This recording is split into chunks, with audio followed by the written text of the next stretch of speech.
ನಮಸ್ತೆ, ಎಜಿ ನ್ಯೂಸ್ಗೆ ಸ್ವಾಗತ. ಗದಗ ತಾಲೂಕಿನ ತಿಮ್ಮಾಪುರ ಗ್ರಾಮದಲ್ಲಿ ಕುಡಿಯುವ ನೀರಿಗಾಗಿ ಜನ ಪರದಾಡ್ತಾ ಇದ್ದಾರೆ. ತಮ್ಮ ಪ್ರಾಣವನ್ನ ಲೆಕ್ಕಿಸದೆ ಕೆರೆ ಬಳಿ ಅಳಿದುಳಿದು ನೀರನ್ನೇ ಬಳಸುತ್ತಾ ಇದ್ದು, ಮಹಿಳೆಯರು ಮಕ್ಕಳು ಪ್ರಾಣದ ಹಂಗನ್ನ ತೊರೆದು ನೀರಿಗಾಗಿ ಹರಸಾಹಸ ಪಡ್ತಾ ಇದ್ದಾರೆ. ಗ್ರಾಮಕ್ಕೆ ಟ್ಯಾಂಕರ್ ನೀರು ಬಂದರೂ ಕೂಡ ಅದು ಅಶುದ್ಧವಾಗಿದೆ. ಫ್ಲೋರೈಡ್ ನೀರನ್ನ ಗ್ರಾಮಕ್ಕೆ ಪೂರೈಕೆ ಮಾಡ್ತಿದ್ದಾರೆ. ಇದರಿಂದ ಆರೋಗ್ಯ ಸಮಸ್ಯೆ ಉಂಟಾಗುತ್ತೆ ಅಂತ ಟ್ಯಾಂಕರ್ ನೀರು ಬಳಸಲು ಗ್ರಾಮದ ಜನ ಹಿಂದೇಟು ಹಾಕ್ತಾ ಇದ್ದು, ಕೆರೆಯಲ್ಲಿ ಇರುವಂತಹ ಅಲ್ಪ ಸ್ವಲ್ಪ ನೀರಿನ ಬಳಸೋದಕ್ಕೆ ಮುಂದಾಗಿದ್ದಾರೆ. ಮಕ್ಕಳು ಮಹಿಳೆಯರು ತಳ್ಳುವ ಗಾಡಿಯಲ್ಲಿ ನೀರು ತುಂಬಿಕೊಂಡು ಏರಿ ಹತ್ತುವುದಕ್ಕೆ ಸರ್ಕಸ್ ಮಾಡುತ್ತಾ ಗ್ರಾಮಸ್ಥರು ನೀರು ತರುತ್ತಾರೆ ಎಂದು ರೈತರ ಹಕ್ಕು ಕರ್ನಾಟಕ ರಾಜ್ಯ ರೈತ ಸಂಘದ ಜಿಲ್ಲಾ ಅಧ್ಯಕ್ಷ ಯಲ್ಲಪ್ಪ ಎಚ್ ಬಾಬರಿ ಇವರು ಆರೋಪಿಸಿದ್ದಾರೆ.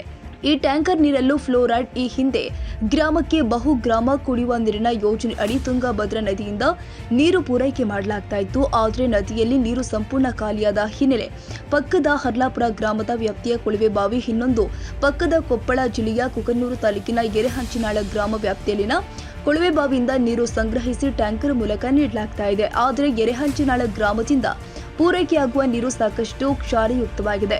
ಕುಡಿಯಲು ಅಲ್ಲ, ಬಳಸಲು ಕೂಡ ಯೋಗ್ಯತೆ ಇಲ್ಲದೆ ಗ್ರಾಮಸ್ಥರು ಅಳಿದು ಉಳಿದ ಕೆರೆಯಲ್ಲಿನ ನೀರೇ ಗತಿ ಎನ್ನುವಂತಾಗಿದೆ ಎಂದು ಗ್ರಾಮಸ್ಥರು ತೀವ್ರವಾಗಿ ಆರೋಪಿಸಿದರು. ತಾಜಾ ಸುದ್ದಿಗಾಗಿ ಎಜೆ ನ್ಯೂಸ್ 24x7 ಗೆ ಸಬ್ಸ್ಕ್ರೈಬ್ ಮಾಡಿ ಮತ್ತು ಬೆಲ್ ಐಕಾನ್ ಒತ್ತಿ ತಪ್ಪದೇ ಲಿಂಕ್ ಶೇರ್ ಮಾಡಿ.